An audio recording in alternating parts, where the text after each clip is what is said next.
आइए तो देखते हैं पेंडुलम का कॉन्सेप्ट, बहुत प्यारा सा कॉन्सेप्ट है। देखते हैं क्योंकि आने वाले क्वेश्चंस में, और चाहे वो जेईई एस्पिरेंट हो चाहे नीट एस्पिरेंट हो, सबके लिए टॉपिक बहुत ज़्यादा इंपॉर्टेंट है, तो ध्यान से इसे देखिएगा।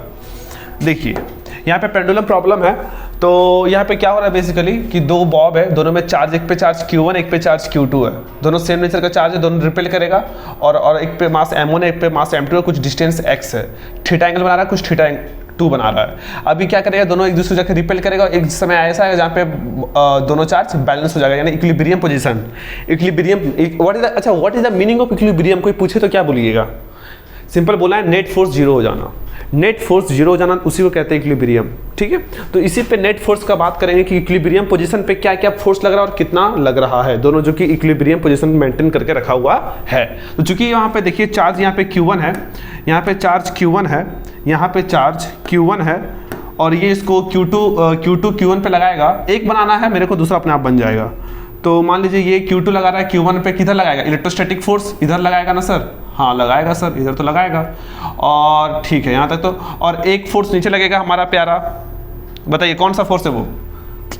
अरे यार M1 जी, दोस्त अपना पुराना दोस्त M1 जी, जो कि हमेशा साथ रहेगा, ठीक है। और इस पे एक फोर्स लग रहा है, बताइए कौन सा है वो? कौन सा है? टेंशन T1, ओहो, टेंशन T1, और ये था मेरा F इलेक्ट्रोस्टैटिक, और ये है मेरा M1G। कोई प्रॉब्लम वाली बात नहीं है। यहाँ से एक मान लीजिए ये एंगल अगर आपसे पूछे हम, ये एंगल बताइए कितना है, तो ये θ1 है, तो ये भी θ1 होगा। सर कैसे सर? बचपन में ये पढ़े हो ना जी, ये वाला कुछ ऐसा पढ़े थे ना, याद आया कुछ? हाँ बस वही चीज़ है। अब इसका FBD बनाएंगे, क्या बनाएंगे? FBD, free body diagram. चलिए फ्री बॉडी डायग्राम बनाते हैं, मस्त छोटा सा एकदम। हम वो बॉब को एक पॉइंट से रिप्रेजेंट कर रहे हैं, और फिर जिस तरह वैसा बनाया वैसे बताते जाना आपको क्या बनाया है। तो सर एक ऐसे बनाया आप, एक इधर फोर्स लग रहा है, हाँ लग तो रहा है, एक नीचे बनाया है, हाँ बनाए हैं, एकदम बनाए हैं, ठीक है, और एक आप यहाँ बनाए हो, हाँ बनाए हैं, तो और एक आप यहाँ बनाए हो, हाँ देखिए इससे मैच कीजिए, ठीक है,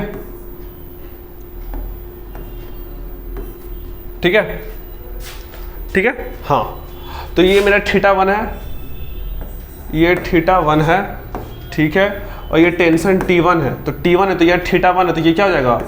T1 cos θ1, और इसको दो कंपोनेंट में तोड़ दिए हैं और कुछ नहीं किए हैं, ये हो जाएगा T1 sin θ1। कंपोनेंट बचपन से तोड़ते आ रहे हो, बचपन से बता दे कौन, ये तोड़ने में तो दिक्कत होना ही नहीं चाहिए। जिसके साथ एंगल बनेगा उसको कॉस में, और जिसके साथ एंगल नहीं बने उसको साइन में। अगर फिर भी आपको दिक्कत हो रहा है कि क्यों एंगल बनने पे कॉस लेते हैं और क्यों एंगल बनने पे साइन लेते हैं, तो मैं वीडियो अपलोड है वेक्टर वाला सीरीज में, यूनिट वेक्टर, जिसमें मैं बताया हूँ, उसमें बहुत अच्छा सा प्रूफ दे दिया हूँ कि क्यों थीटा के साथ कॉस आता है और क्यों जिसमें थीटा नहीं होता उसके साथ साइन क्यों आता है। तो इसको अच्छे से हम बताए हैं, अच्छे से देख लेना कभी अगर टाइम मिले तो, ठीक है। तो θ1 हो गया, तो और ये तो मेरा क्या था? F इलेक्ट्रोस्टैटिक इधर, और नीचे वाला मेरा प्यारा M1G। वाह वेरी गुड। चलिए अब देखते हैं फटाफट क्या इसको कौन बैलेंस कर रहा है? F इलेक्ट्रोस्टैटिक को कौन बैलेंस कर रहा है? तो सर T1, ये हो गया T1 sin θ1 को बैलेंस कौन कर रहा है? F ही।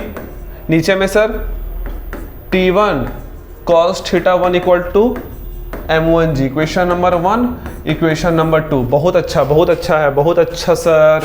डिवाइड दे दीजिए तो 1 डिवाइडेड बाई 2, डिवाइड दे दो, सिंपल सा 1 और इक्वेशन को डिवाइड दे देते हैं।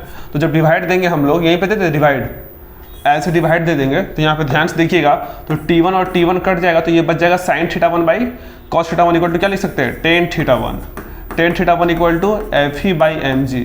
बहुत ही गर्दा फार्मूला, बहुत ही गर्दा। इसको रट जाना है, दुनिया में कोई काम नहीं आएगा, सिर्फ यही काम आएगा, tan θ1 बहुत काम आएगा सर, ये बहुत काम आएगा, ठीक है। उसी तरह अगर tan θ2 पूछेंगे तो नहीं निकाल लीजिएगा, क्या हो जाएगा? F ही बाई m2g, ग्रेविटी वही रहेगा, इलेक्ट्रोस्टैटिक फोर्स वही रहेगा। क्लियर है यहाँ तक? क्लियर है, बहुत अच्छा, बहुत बेहतरीन। अब आप सब अगर एक बात और, तो ये तो थीटा ऊटा निकालने का पता चल गया, थीटा निकालने का पता चल गया।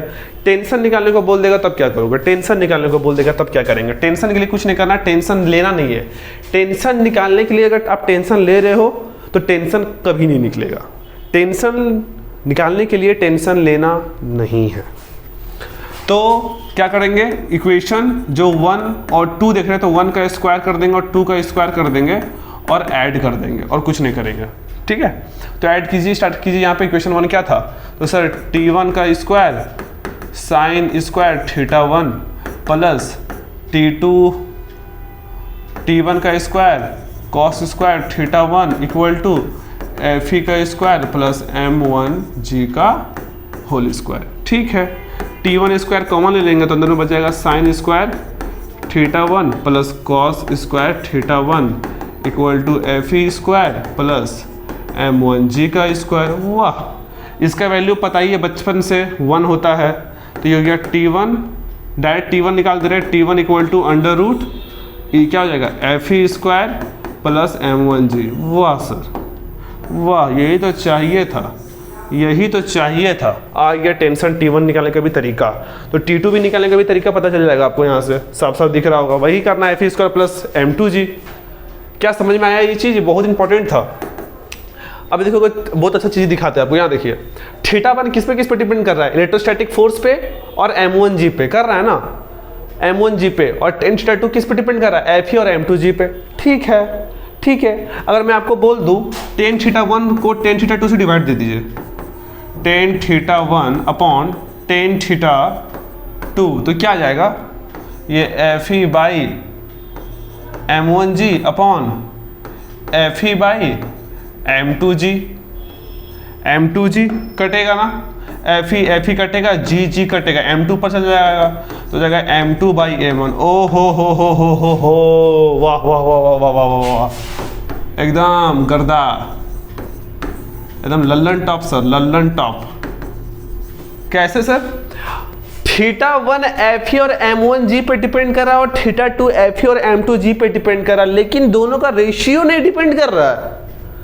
दोनों का रेशियो सिर्फ मास पे डिपेंड कर रहा है, वो भी इनवर्सली प्रोपोर्शनल, वो भी इनवर्सली प्रोपोर्शनल। सोचने वाली बात है सर, ये आपको एमसीक्यू में पूछा जा सकता है, कभी फंसा लेगा आपको। यहाँ पे थीटा 1 डिपेंड कर रहा है इलेक्ट्रोस्टैटिक फोर्स पे और m1g पे, लेकिन उसका रेशियो नहीं डिपेंड कर रहा, उसका रेशियो डिपेंड कर रहा है m2 अपॉन m1 पे। तो इसे ध्यान में रखना, इसे याद रखना, बहुत काम वाला चीज़ है ये, बहुत काम वाला चीज़ है। अगर आपसे पूछे कि Q1 बढ़ाने से थीटा 1 क्या होगा, बढ़ेगा या घटेगा, और थीटा 2 बढ़ेगा या घटेगा, बताइए क्या बोलिएगा आप। Q1 चार्ज बढ़ाने से क्या होना चाहिए, Q1 चार्ज बढ़ाने से क्या होना चाहिए, थीटा 1 थीटा 2 दोनों बढ़ना चाहिए या दोनों घटना चाहिए या कोई एक बढ़ना चाहिए, बताइए। बहुत इंपॉर्टेंट सर छोटा सा कॉन्सेप्ट है। तो यहाँ पे देखिए ध्यान से क्या बोलना चाह रहे हैं हम, यहाँ देखिए, यहाँ पे ध्यान से देखिएगा क्या बोलना चाह रहे हैं हम।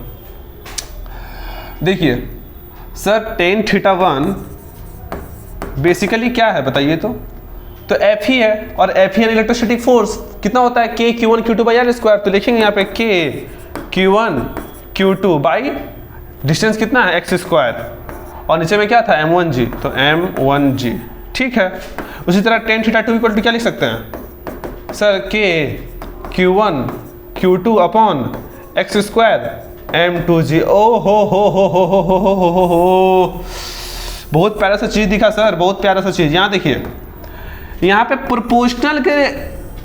प्रोपोर्शनल के थीटा 1 जो है प्रोपोर्शनल किसके, Q1 Q2 के, और यहाँ पे भी प्रोपोर्शनल Q1 Q2 के, यानी कि Q1 बढ़ाओ तो थीटा 2 भी बढ़ेगा और Q2 भी बढ़ाओ तो भी थीटा 2 बढ़ेगा, और यहाँ भी वही चीज़ है, यानी प्रोडक्ट के प्रोपोर्शनल है थीटा 1। थीटा 1 जो है वो चार्ज का प्रोडक्ट का प्रोपोर्शनल है, प्रोडक्ट का प्रोपोर्शनल है। समझिए क्वेश्चन को, Q1 का प्रोपोर्शनल नहीं है, Q1 का प्रोपोर्शनल नहीं है, प्रोडक्ट का प्रोपोर्शनल है, प्रोडक्ट का। तो एक के बढ़ाने से समझ रहे हो क्या बोलना चाह रहा हूं मैं। तो Q1 Q2 कोई भी एक बढ़ाओ, देखो ओवरऑल बढ़ेगा, ये कोई भी एक बढ़ाइएगा ना तो ओवरऑल ये पूरा बढ़ेगा। और जब ये बढ़ेगा तो ऑब्वियसली Q1 थीटा1 बढ़ेगा। तो ये सब थोड़ा सोचने वाला बात है, किससे प्रोपोर्शनल है। थीटा1 पूछा जा सकता है कि क्या Q1 के प्रोपोर्शनल है? नहीं नहीं नहीं नहीं, थीटा1 Q1 के प्रोपोर्शनल नहीं है, प्रोडक्ट ऑफ Q1 Q2 के प्रोपोर्शनल है। ठीक है, थीटा1 Q1 के प्रोपोर्शनल नहीं है सर, नहीं है। किसके प्रोपोर्शनल है? थीटा1 प्रोपोर्शनल है प्रोडक्ट ऑफ चार्जेस के। साफ साफ दिख रहा है फॉर्मूला में, साफ साफ दिख रहा है। Q2 भी प्रोडक्ट के प्रोपोर्शनल है, Q2 भी। बस यही बताना था। तो ये पेंडुलम वाले क्वेश्चंस अभी आएंगे आगे चल के। तो आपको ध्यान पे 2 रिजल्ट याद रखना है, 2 रिजल्ट याद रखना है। एक तो ये वाला एकदम ललन टॉप वाला, ये वाला, ठीक है। और एक ये इसको रट्टा मार लीजिएगा, ठीक है, रट्टा।